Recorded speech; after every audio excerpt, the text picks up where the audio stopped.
Johnny Mac, let's talk a little A.J. Brown, brother. A.J. Brown, in my estimation, is, I'm sure, and I'm just guessing, you don't have to confirm, I'm sure he'll be the number one player on the top 25 list with Johnny Mac. He's arguably the best receiver in football, depending on who you talk to. For me, it's you take Justin Jefferson, all right, I'll be happy with A.J. You want to take Jamar Chase, that's good, I'll be happy with A.J. When it comes to that regard. But last year was a little bit of a up and down year for A.J. I mean, he missed 4 games, and I think that kind of tells more of the story than anything. But you did have a little bit of the drama. You had the book. You had the passing game remark. And you had some of those things. I know they don't matter that much in the grand scheme of things, but I do think there's those conversations that happen behind the scenes. With A.J. Brown and this Eagles offense, what do you expect to change from 2024 for him coming into the season? Not much. Second team All-Pro. Well, I mean, in the offense, I think he's getting All-Pro no matter what. He's that good. Yeah. Chase and Jefferson will probably get a little bit more because they're going to be higher volume. But, like you said, he's in the conversation of being the best receiver, and that's all that matters. Really difficult to no matter what you throw at him, he's capable of beating it. Yeah, I'd like to see him stay healthy for all 17 games and 3 or 4 in the playoffs. And last year, we see what the Eagles are when he's not on the field. And that's why I thought it was unfair when they changed. Because it's like, well, AJ's not out there. I mean, it didn't make sense to me. In the case of the Tampa game, AJ Lane and Devontae weren't out there. So, yeah, they weren't going to play well. So I didn't understand that. But again, it's tough to complain about it because they won 16-1 and they were 6 seconds away from going 17-0 when they made the changes. So, in theory, you would think they can't have, just from the workload standpoint, which I was writing about yesterday with Saquon, it's hard to imagine they're going to do that again. But I think that's more about not willingness. It's more about just it won't line up that way. And you'll have to play a little bit more. You'll be in closer games. You might have to throw it to win a game, couple games here and there. It won't be as perfect as it was last season.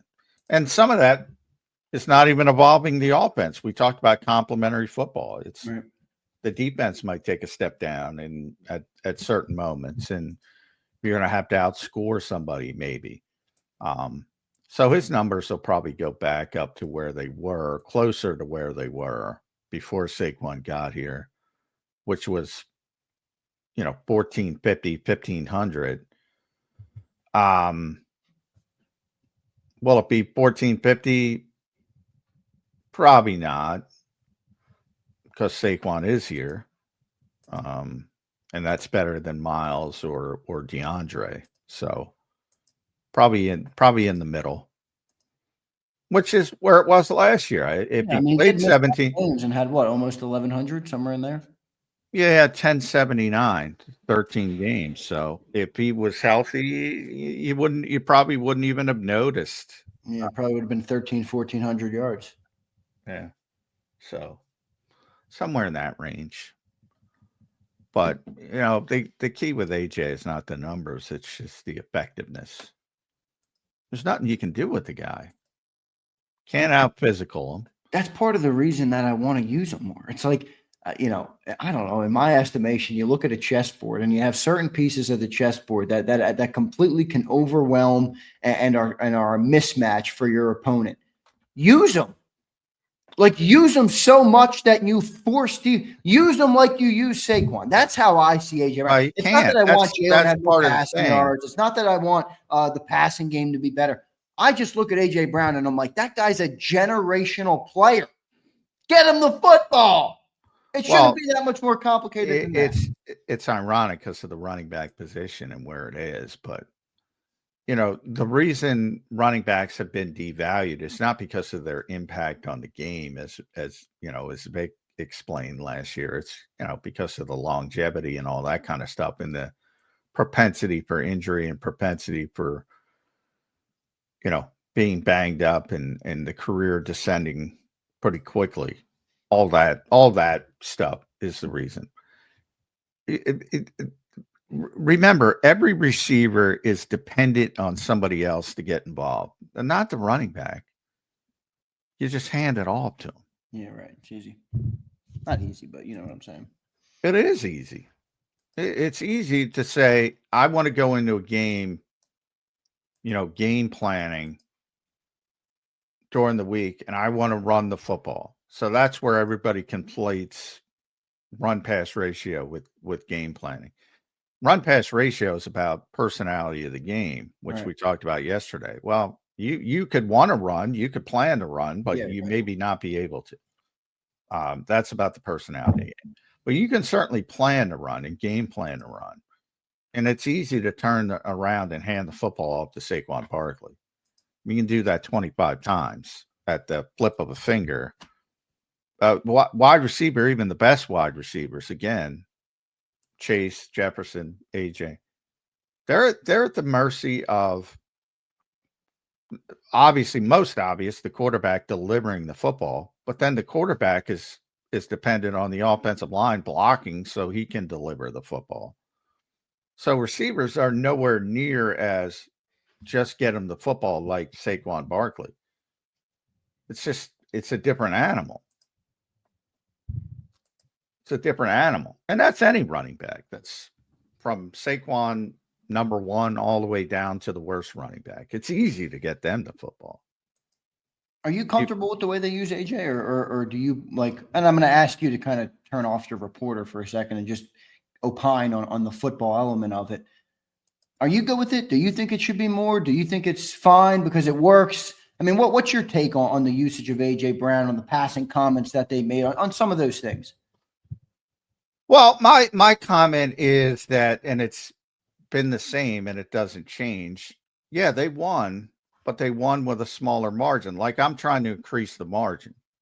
Like, you need the number 1 defense. You need to play a certain way. You need to play from the lead. You need all this stuff.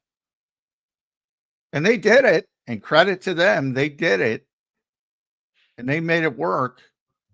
But I think we talked about logical. I think for the people that are logical, if you step back and say, boy, that's tenuous. What if he sprains his ankle? What if somebody gets off to a hot start and you're down 10-0? What happens if any of these things unveil? And that's what you're trying. And that's why most people, including the Eagles in the past, have believed you need a high level passing offense to succeed consistently in the modern NFL. And I think they're right. Long term, again, there's a million different ways you can win a football game. I always bring back Green Bay upsetting, with the block punt, San Francisco with the block punt. They just won a game with a block punt. There's a million ways you can win a football game, but there's unlikely ways, and there's ways that are going to be more consistent from week to week to week to week. And the easiest way to be consistent is the high level passing offense. Still. Do you expect if they are running the ball heavy, do you expect any sort of the things that came up in the season last year, the passing comment, and everybody will say, "Oh, Zander, you're making too much of it." Don't blame me. All right, it happened last year. AJ made the comment. I mean, all right. If you have a stretch of games like they had last year, ending with that Carolina game.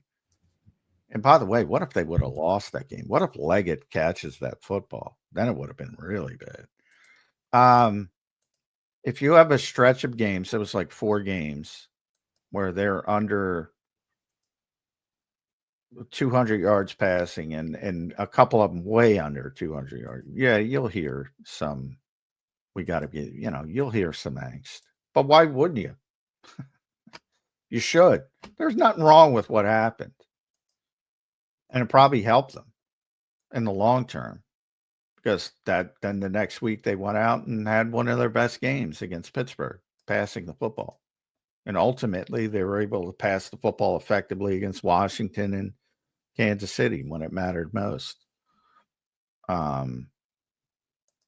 It probably helped them. Like, I think people don't look at that part of it. That helped them. Yeah, definitely. I agree with you. So is there a way though to do it better where you can help without maybe creating the external firestorm that's created inevitably? Well, I've even, let's be real. We do live in Philly, so I mean, shit. You can say anything and it's going to get blown up. But I've even talked. AJ has a propensity for doing stuff on social media. Like even when he got the Tom Brady jersey and he was trolling a little bit.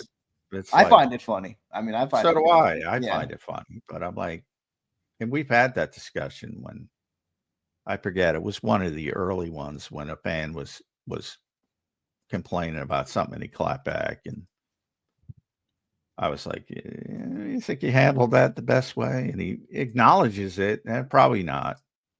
But people who've grown up with social media, it's very difficult for them to leave social media behind. They do it for a week or two, but it's so ingrained in the culture now. Yeah, and it really is. But I think if you're being real about it, that helped the Eagles.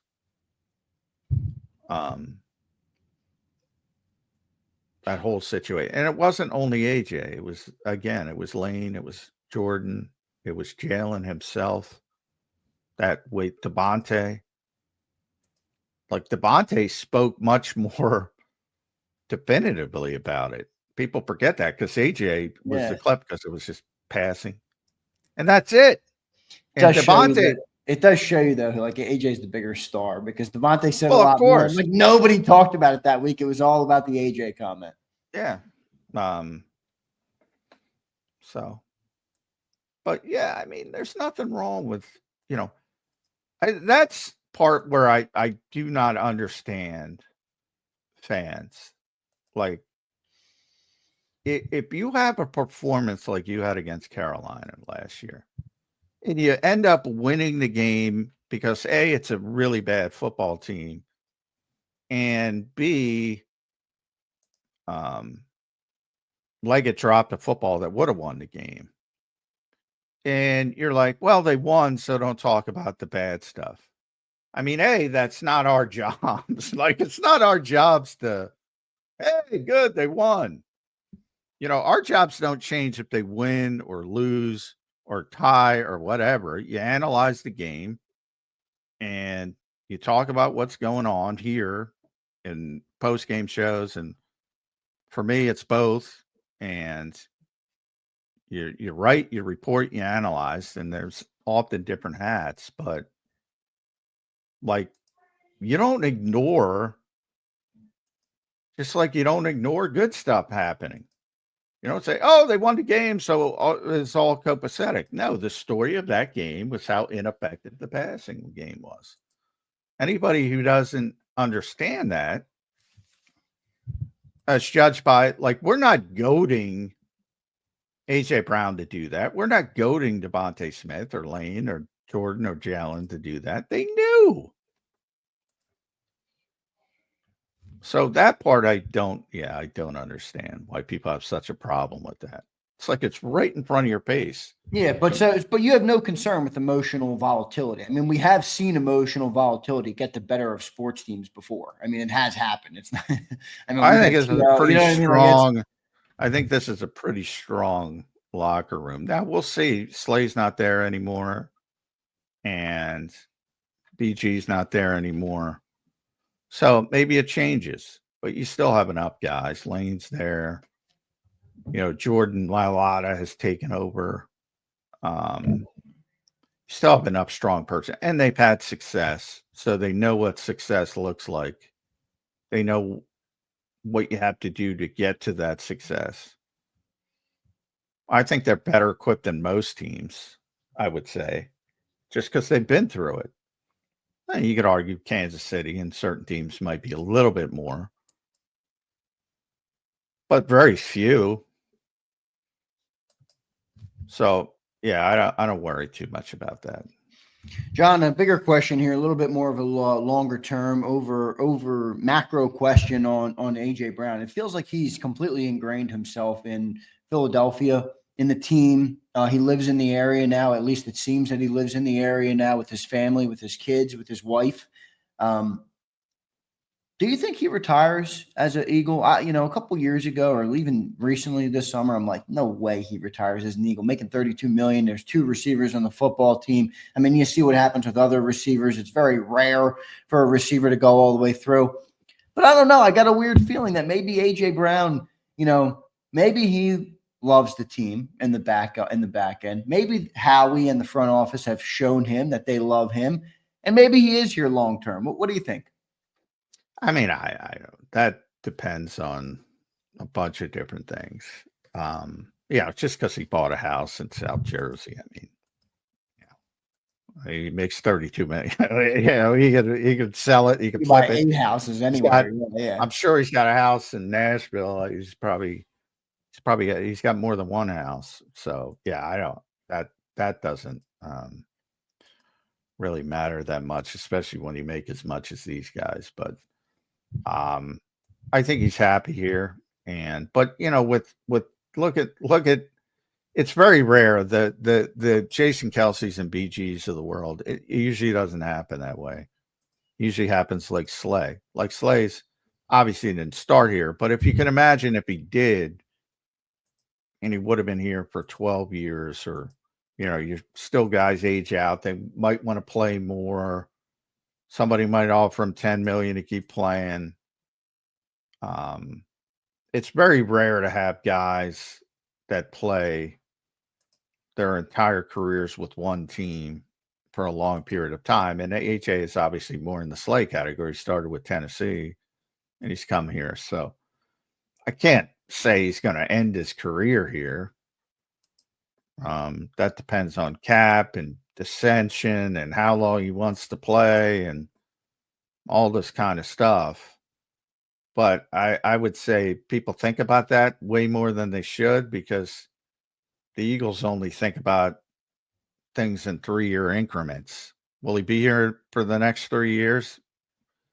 Yeah, I'm pretty confident of that. And then after that, to be determined. Yeah, we'll see what ends up happening with that. Good stuff there on AJ Brown. Johnny Mac talking about AJ Brown. I think one of the best players on the football team, if not the best player on the football team. We'll see what he can do in the Eagles offense this year with Kevin Patullo. Boy, Kevin Patullo has got to be licking his chops, though, right, John? I mean, I'm the first-time offensive coordinator in the NFL, and I'm not with the Panthers or the Bears or. I'm with A.J. Brown, Devontae Smith, Saquon Barkley, the best offensive line in football, and Jalen Hurts. I mean, Kevin Patullo, it's all in front of you, my friend. Seize the moment, Patullo. Well, yeah, but Kevin has been here for 4 years, so he knows both ends of it. Yeah, like right now, he's having, he's going to be an NFL head coach if they go win the Super Bowl again. Yeah. So he understands the opportunity better than anybody. He also understands the shitstorm's coming at some point. Do you get through it like they did last year? But that was a shit. You just brought up a shitstorm.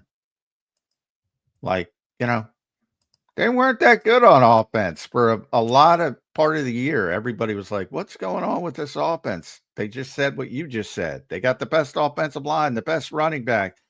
They got a great quarterback. They got the best wide receiver duo, yada, yada. They got a great tight end. What the hell's wrong? They got the eighth ranked offense. They can't pass the ball. The shitstorm's coming. Can you get through the adversity of it? And again, the only difference between, and people say the only difference between Kellen Moore, most people would say, and Brian Johnson is Saquon Barkley. To me, Saquon's number 2. To me, it's the defense. Yeah. Agreed.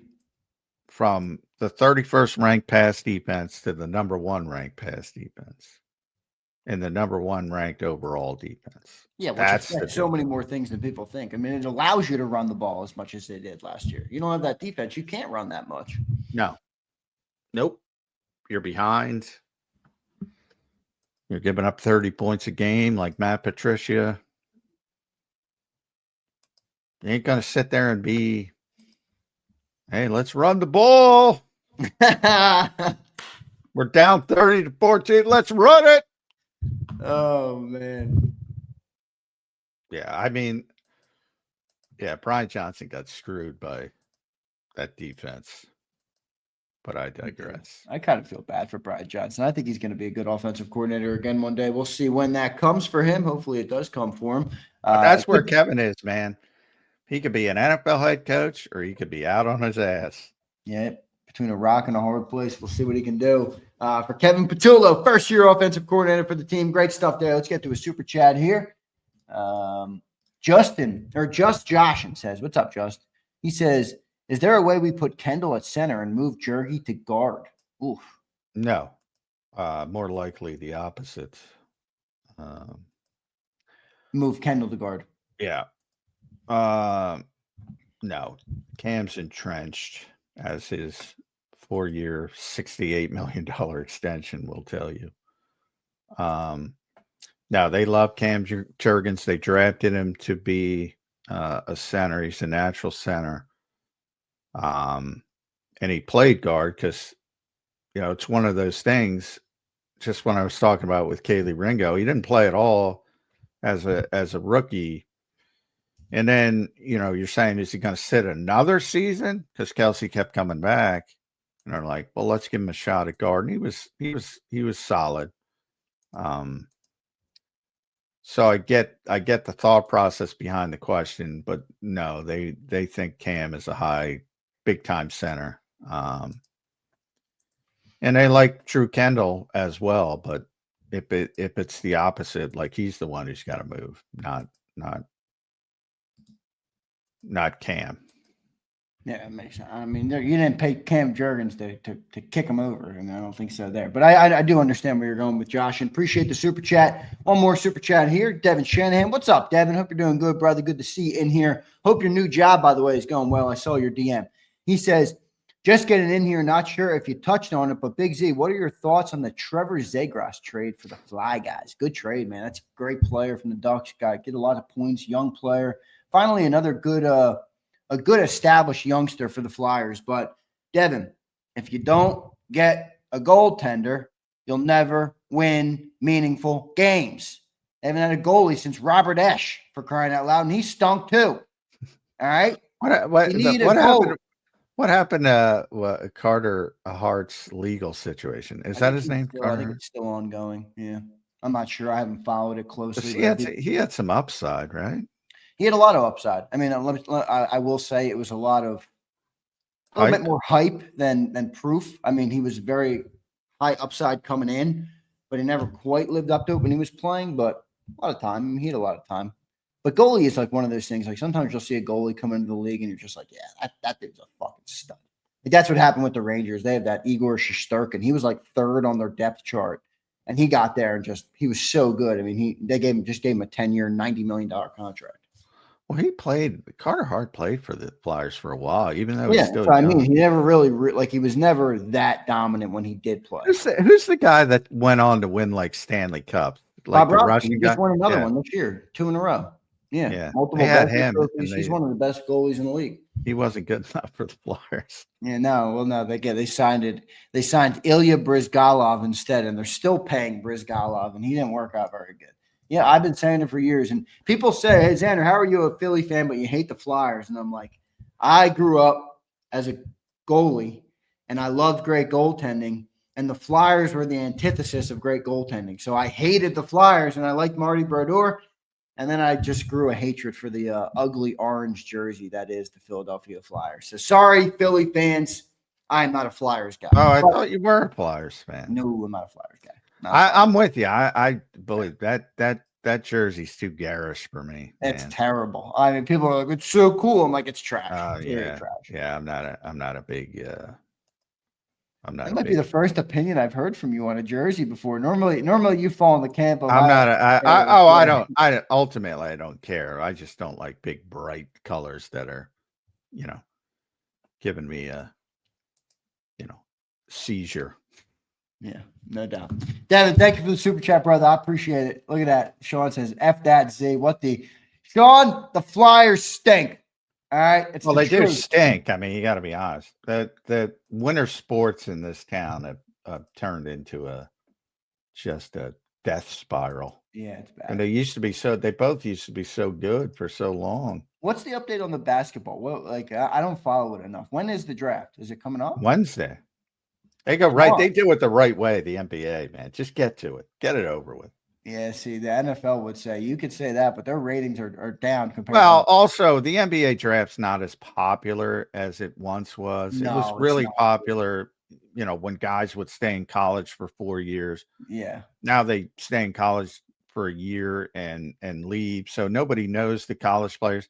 And then you have all these foreign players, European players and such that nobody knows. So it's not nearly as intriguing, I think, for the casual fan. But it used to be much more popular when you had Patrick Ewing at Georgetown for 4 years and everybody knew, what a superstar he was. You just don't have that anymore. Yeah, no doubt. Good stuff. Appreciate everybody for being here. Hit that like button. I'm not sure what we're up to yet, but we do have a great crowd in here, and I appreciate each and every one of you for being here. Even the people that love the Philadelphia Flyers. I'm sorry for shitting on them. You guys need a goalie. Okay, that's what I'll say. Appreciate you all for being here. We'll be right back on Birds 365. Welcome to the Jet Setters and the High Rollers, to the Shot Takers and the Tastemakers.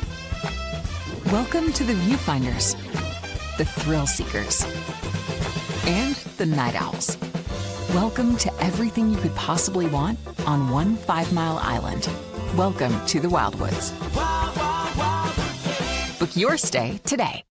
The following is a real testimonial from the father of a young injured victim. I didn't think she was going to make it. Major Perry's daughter was the victim of a horrific accident caused by someone else's negligence. If you don't find the right counselor, law firm that you're looking for, you will get lost in the wilderness. Badly injured? Call the Fritz and Bianculli Law Firm at 215-458-2222 and find out why they say, "We got this." In our hometown, we all look out for each other. We go the extra mile to lend a helping hand. Thank you. We step up to keep our communities going strong. And at Independence Blue Cross, we're here to keep you going strong. We've been deeply rooted in our communities for more than 85 years. And that connection to members has earned us our spot as the #1 health insurer in the region. So while you look out for your neighbors, No IBX is always looking out for you. Your financial future is on the line. Are you ready for what's next? At Leone & Company Wealth Management, we help young professionals, business owners, and pre-retirees navigate the complexities of building and protecting wealth. For young professionals, we'll help you grow your wealth, plan for your future, and make the most of your hard-earned dollars. For business owners, we provide strategies to protect your company, manage risks, and create a lasting legacy for both your business and personal wealth. For pre-retirees, we'll design a plan to secure your retirement, ensuring you can live comfortably and confidently in your next chapter.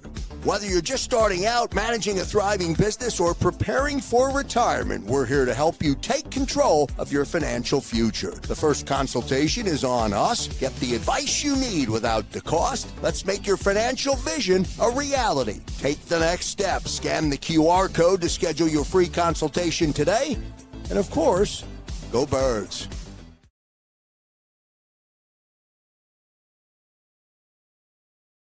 Welcome to the Jet Setters and the High Rollers, to the Thrill Seekers, and the Night Owls. Welcome to everything you could possibly want on one 5-mile island. Welcome to the Wildwoods. Book your stay today. EAGLES, Eagles.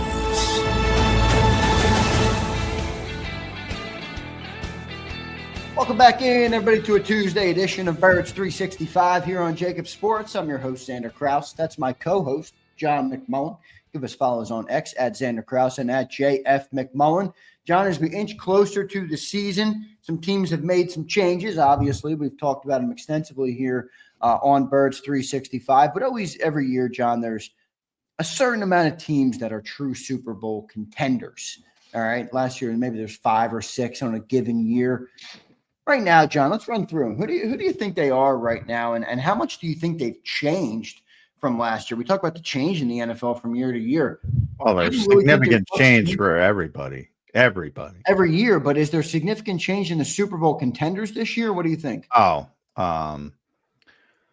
I mean, in the AFC, you look at Kansas City, Baltimore, Buffalo, and then you're waiting for who might make the leap up. Houston's very talented.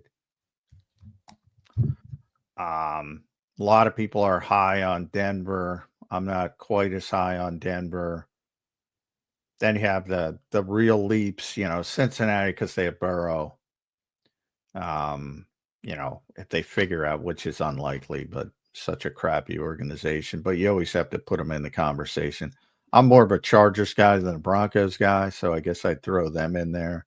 Those are the outliers, though. In the NFC, it's obviously Eagles, Commanders, Lions, although, losing both coordinators. Vikings lose their quarterback. I don't like that. NFC South, Tampa Bay is the only one you could see.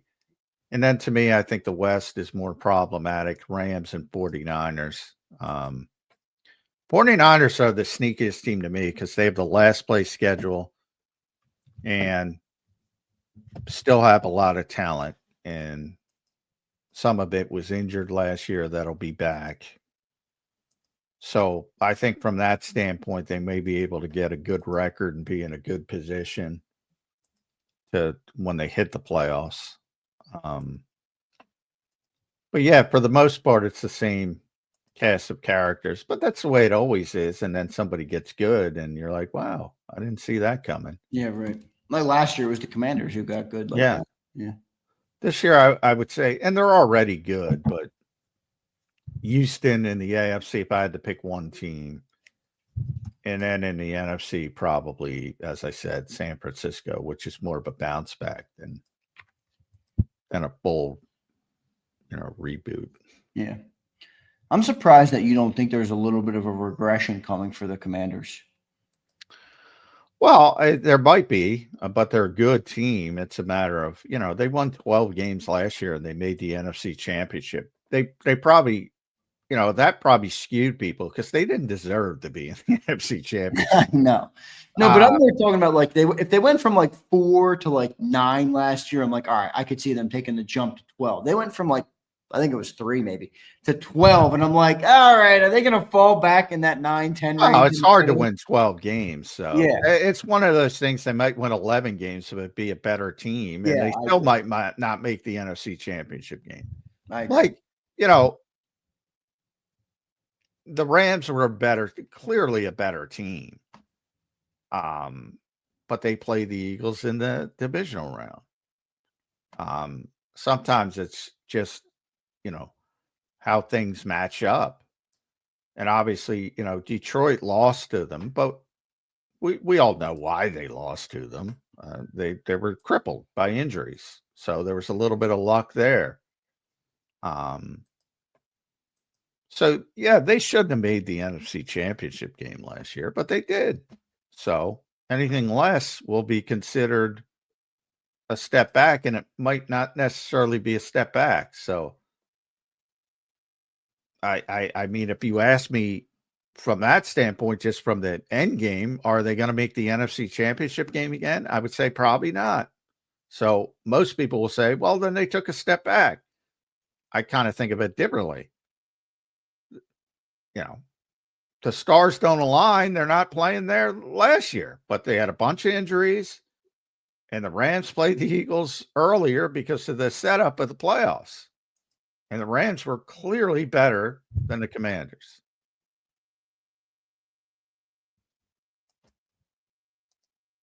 I think the Rams are going to be right there too. I mean, I know you just mentioned them, but I think they're the best team in the NFC outside the Eagles. Maybe the Lions too, but I'm having a hard time with the two. Part of the reason I like the Rams is the Eagles, because the Eagles like the Rams from the standpoint of and they thought they were very difficult to play. Well, in certain degrees, obviously they were not very difficult to play running the football, but gone is Christian Roseboom. Not that they have, I don't think they addressed it. That's still their biggest problem. Now they did they addressed it in a different way. They don't have great linebackers still, but they did get Poona Ford. And yeah, I can't say enough about how Jordan and Lane talked about their pass rushers. And that won me over. You think Devontae Adams is an improvement over Cooper Kupp? I do. Yeah, probably. Certainly not MVP, but freaking Triple Crown winner. Sorry, Cooper Kupp. But yeah, he's banged up, and he has been banged up. And that's one of those things. We talk about, what the touches do to running backs. Look at what touches did to Cooper Kupp. Look at what touches did to Michael Thomas at wide receiver. Like, he's not the same guy, but obviously at his height, Cooper Kupp he won the Triple Crown, but Devontae's always been a good. I think they're both descending players, but Devontae's a little bit higher than Cooper Kupp at this stage. Yeah. Good stuff there, Johnny Mac. John, 12 minutes left. Over on the AFC side, I think it's a little bit more interesting. Do you think the Bengals return, John, to the pack? I mean, they have Joe Burrow. It's hard to count him out. Oh, yeah. By the way, he should have been the MVP, but nobody's going to give him the MVP. But to accentuate my point, Cooper had 145 catches for 1,947 yards, 16 touchdowns. Ever since that season, he's had 75 and played 9 games, which is phenomenal, but played 9 games, 59 in 12 games, and 67 in 12 games. He's not played more than 12 games since that season, since that amazing season, which was one of the greatest, wide receiver positions in NFL history. And then Michael Thomas, I'm looking up Michael right now, in 2019, he had 149 catches, 149 catches for 1,725 yards. Since then, 7 games, 40 catches. Didn't play in 2021 due to injury. Played 3 games in 2022. Played in 10 games last year. Never the same. Never the same, either of them. After those types of, I don't think people understand that, the kind of beating. That's why I say, Saquon's, we're going to see, but 492 touches. We're going to see. And hopefully he could at least spend it all for a year or two. But eventually it's going to take its toll. Eventually. It's just a matter of when. Yeah. Anyway. We'll see what happens there. Out of the AFC, John, I think the Bills. I like the Bills. Josh Allen's. I like him the best of all the quarterbacks, and I think they've done enough. But I will say, the thing you always say about McDermott is the thing that slows me down on picking the Bills, man. Yeah, what I like about the Bills is they play in the AFC East, and that gives them a leg up to get the number 1 seed. And if you get the number 1 seed, you're in good shape. So that's what I like. I don't think they're the most talented team. I like Josh Allen. Obviously, how could you not like Josh Allen? But I do think he's a little bit too reckless still. I think he needs to find a better sort of give and take. But that's nitpicking. That's why I have Burrow ahead of him, Lamar ahead of him. But that's it. I mean, that's it. Yeah, that's not a bad list of people ahead No. of you. I have him over those guys, but that's just a personal preference. It's like the receiver thing to me. It's if you want to take the other guys, that's fine. I'm happy with Josh. Yeah, and he's a little bit too reckless. That's the only reason I feel like he got a little better with that, but maybe not. I don't know. I haven't looked at the numbers enough to know. And part of it's just the style. I mean, is also part of it the necessity. I mean, he's not throwing A.J. Brown, Devontae Smith, Dallas Goedert, and has Saquon Barkley in the backfield. That's for sure. Well, yeah. Well, for many years, for early in his career, they had no running game. All they did was throw the ball. And, a lot of people worried last year when they lost Diggs, when they moved him, what were they going to do? And it was fine. So they don't have stars, but it was fine. Shakir's a good player. Coleman, Palmer, they got a bunch, but they're not stars to your point. Yeah, well, that's the point. I think they lack talent compared to Baltimore, especially. I mean, Baltimore's the most talented team, maybe in football. You think they may have over Eagles now? They may have surpassed now that I'm doing the top 25. Because again, I think the Eagles are better at the top. But once you hit 16, 17, you got a pretty significant drop off for the Eagles.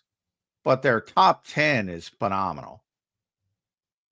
They're probably still the best when it comes to top 10 players. But they're very top heavy. I think the Ravens are a little bit deeper than the Eagles, but the Eagles are probably better at the top, if that makes sense. But yeah, the Ravens are loaded to the point where, Lamar's going to keep hearing shit until they win one. It's the way it is. Yeah, I know. I'm having a hard time buying them. I'm not going to lie. Well, that's the reason. I mean, you look at they just added Alexander and everybody's like, oh, geez. You already have Humphrey, you already have Wiggins, who I love, by the way. They draft Starks to pair with Hamilton. They already have Awuzie. He's a pretty good player. Yeah. They got, Roquan Smith, everybody knows. Trenton Simpson's a good player. Always good pass rusher. Madubuike is one of the best run defenders up front. Kyle Van Noy's been doing it for a long time. Broderick Washington's a good player. They're loaded. They are loaded. I know Lamar was defending Mark Andrews a couple weeks ago when he was talking. Isaiah Likely, maybe the best second tight end in football. Yeah, he'd be a starter in most places. Yeah. Same with that dude in Pittsburgh. Who's that dude in Pittsburgh that's on the bench? Darnell Washington, is it? Yeah, the big Georgia kid. Yeah, I guess he's not as good as now. He's not. Likely's better than he Likely's is. good. I don't know. Fryermuth's starting there, Pittsburgh, I think. He's a good player, but he's not Mark Andrews. But, Mark's descending. Still got a good offensive line. Probably not as good as it was, but still pretty good. Linderbaum's tremendous. Stanley's still playing at a high level. The receivers, that's what I'm saying. They don't have A.J. Brown and Devontae Smith, but they have Zay Flowers, a good player. Bateman can make plays. Now they have DeAndre Hopkins as a third receiver. Derrick Henry's Derrick Henry. We'll see if he starts the descent. And then you have, Should be the 3-time MVP, the 2-time MVP, whatever you want to call him. It's tough to deal with. Johnny Mac, good stuff, brother. We got 5 minutes left to play here on Birds 365. If that 9:56, 4 minutes left to play here on the show. Had some good conversations, John. Top 25 list is shaping up good. I think it's going to get into a territory now where you're just going to start to a little bit more, not obvious, but a little bit more. I might be able to guess who's coming next based on where we get. But well, the top 10's obvious, but I think people are going to be. Then you have the debate. Oh, could you put this guy ahead of this guy and that all that stuff? I think most people would put Saquon number 1 coming off last season. I think, but I think there's a lot of people that would put Jalen number 1. I think, but I don't know. Yeah. We'll see. Good stuff there. And then we had a good convo on Antoine Powell-Ryland. I'll tell you what, man, I didn't expect to be thinking about him in this way, but I do think he's going to have a good chance, John, to go out there and earn some time and maybe get some plays and earn his keep as a 6th rounder here in Philly. Yeah, he might, as I said, day 3 guys. And number 1, you got to have an opportunity. And he might be, other than Ty Robinson, he might be the one guy who gets an opportunity, or you can see an opportunity. Can't see an opportunity for Kyle McCord, who I love. I love a lot of their day 3 picks, but they're long-term prospects.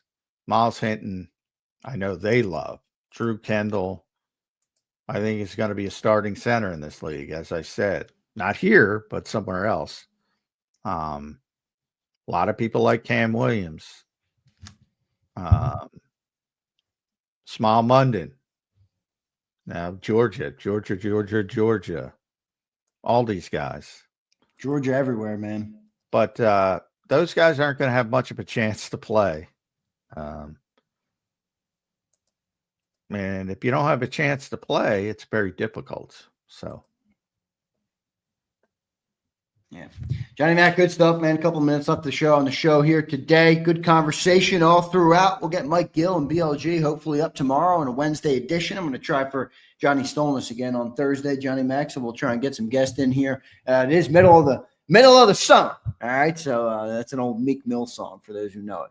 Middle of the summer. I think that was like one of his first ever things. John, good stuff. Your final thoughts on today's edition of Birds 365.